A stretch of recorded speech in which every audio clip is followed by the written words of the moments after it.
La France aurait été trop généreuse avec la Corse au sujet des aides aux parcours pastoraux. Ces mots seraient ceux de la Commission européenne adressés à l'État.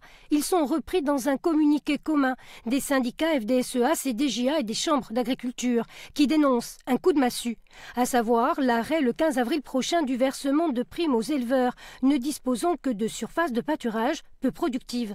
Joseph Colombani affirme avoir été informé hier. Selon lui, 800 familles d'éleveurs seraient directement impactées. Sur les 36,8 millions d'euros que touche la Corse d'aide directe de la PAC, j'estime qu'on va perdre entre 12 et 15 millions d'euros.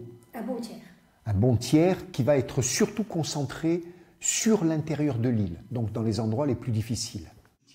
Joseph Colombani considère que l'État ne les a pas défendus dans ce dossier, contrairement à ce que les éleveurs avaient obtenu du temps de François Hollande, c'est-à-dire une harmonisation de l'aide avec le système utilisé sur le continent pour les herbages, 220 € l'hectare en moyenne. Arrêter les primes brutalement compromettrait une réforme de fond dans le cadre de la PAC. On est à la moitié de la PAC qui reste encore 2018, 2019, 2020. On ne peut pas changer la règle du jeu en cours de route.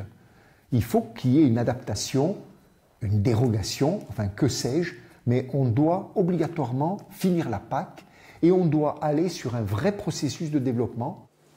Le discours du président de l'ODARC complète celui des agriculteurs, mais il le dit aussi, il faut changer le système. Je ne suis pas spécifiquement pour plus de contrôle, je suis surtout pour que les surfaces aillent à la production et que les gens puissent vivre de leur travail, même en milieu rural, même en montagne. Évidemment, c'est beaucoup plus difficile et c'est là qu'il faut les aider, mais il faut les aider pour un travail et pas pour de la rente. Les représentants de l'État n'ont pas pour l'instant donné suite à nos sollicitations.